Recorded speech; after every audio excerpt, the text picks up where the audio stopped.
Let's be honest for a moment. If you are known as the kind one, the person with the listening ear, the reliable friend, the one who never says no, this message is not for the person everyone sees.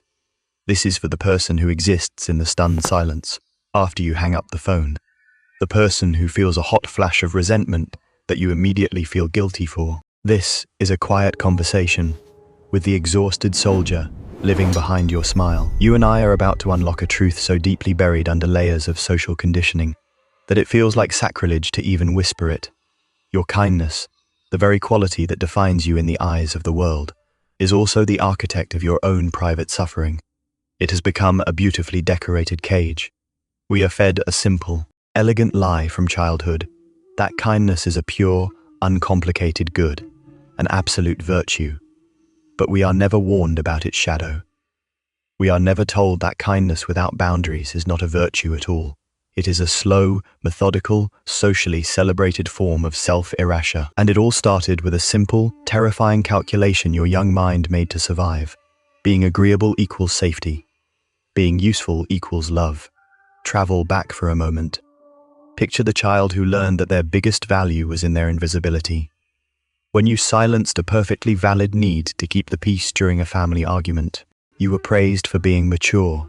When you gave up your time or your favorite toy to soothe another's distress, you were crowned the good child. Your tiny nervous system, brilliant in its quest for survival, took meticulous notes. It fused two ideas together that were never meant to be linked. My worth is not inherent. It is earned through the flawless performance of helpfulness. My safety depends on anticipating and meeting the needs of others, while simultaneously pretending I have none of my own. This strategy was a masterpiece of self-preservation. It got you through a childhood that may have been emotionally turbulent, chaotic, or simply too demanding.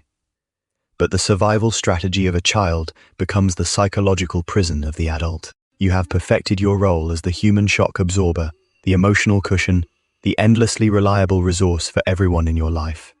The world applauds you for it. But let's not romanticize what's really happening. When your acts of giving are driven by a subconscious terror of disapproval, it ceases to be pure kindness. It becomes a frantic performance, a mask.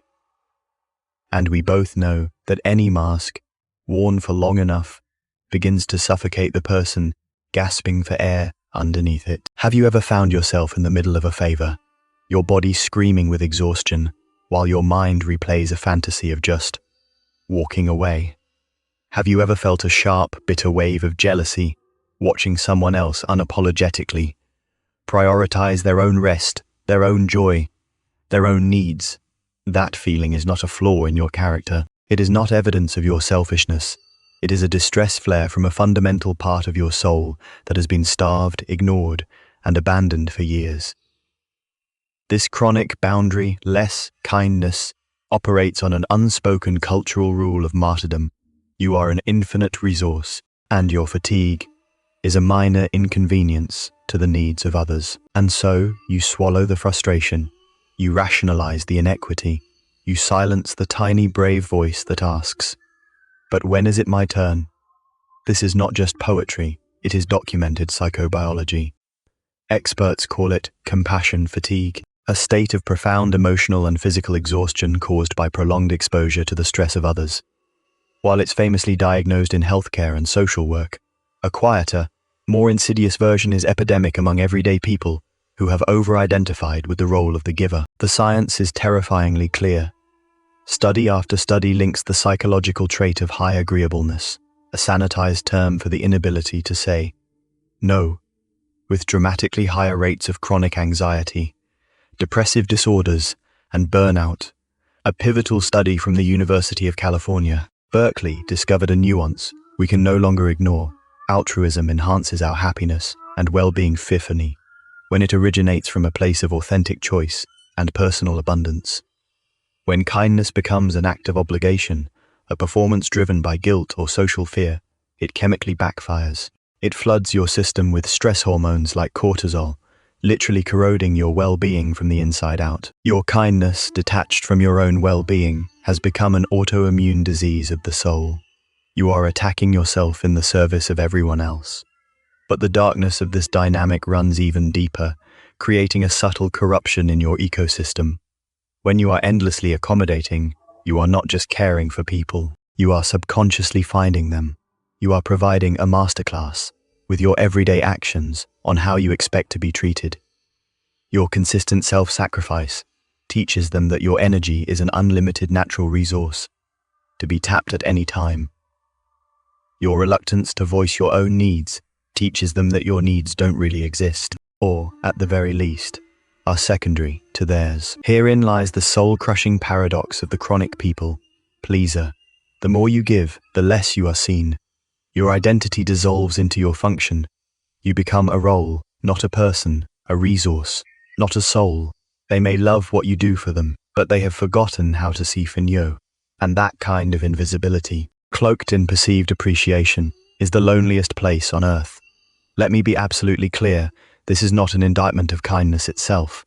Genuine, authentic kindness that flows from a full heart is perhaps the most noble and beautiful force in the universe. But we must have the courage to distinguish between the kindness that flows from a deep well of inner abundance and the kindness that bleeds from a deep, unhealed wound of unworthiness.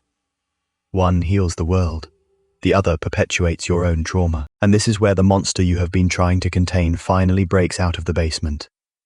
Because a human being cannot systematically deny their fundamental needs and emotions without a consequence.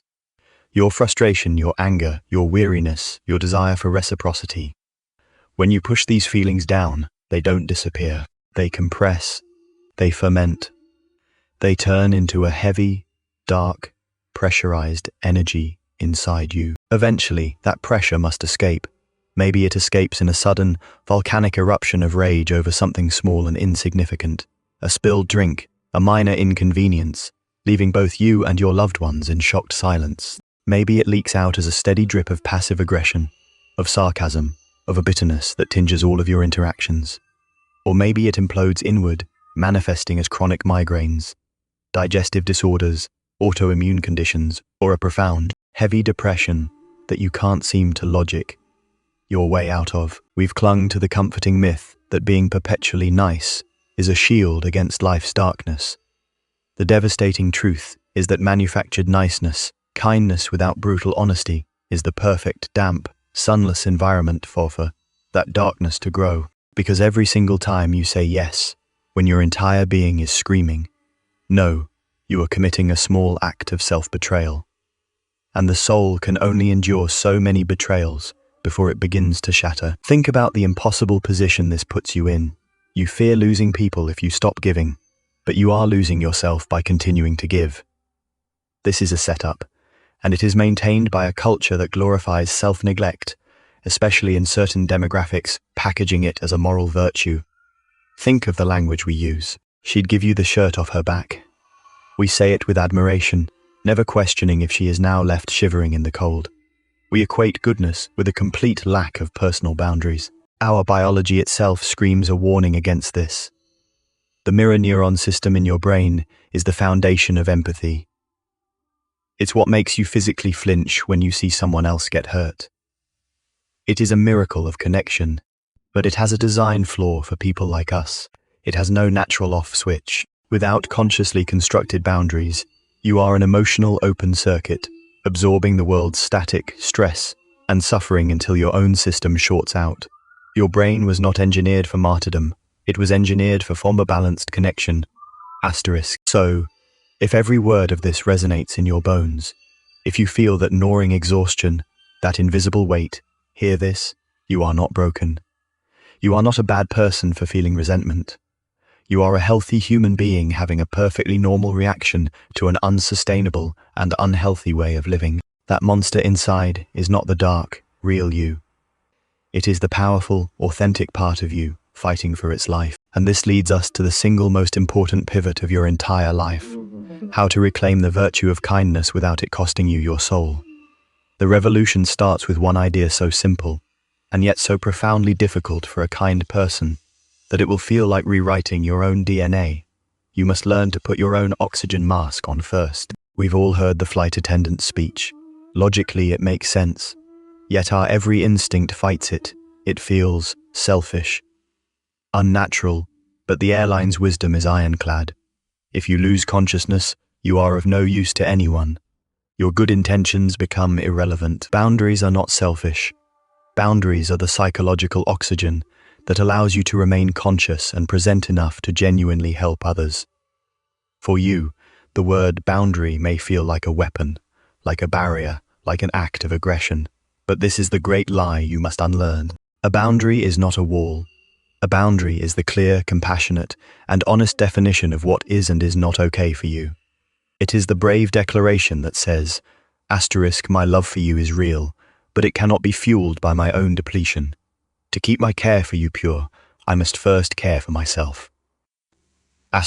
Setting a boundary is terrifying, precisely because it threatens the identity you've so carefully constructed. You will fear that people will leave, and some of them might. Let this be your sign. Any person, dynamic, or system that relies on your limitless, uncomplaining self-sacrifice to function was never a relationship of mutual respect. It was one of exploitation. Their departure is not a loss. It is a painful, necessary liberation. So what does this revolution look like in practice? 1. Institute the practice of the sacred pause. Your entire life has been an exercise in automatic, reactive agreement. Your new practice is to create a space between the world's request and your response. When asked for something, do not answer immediately. Take a cleansing breath, or let me think about that for a moment.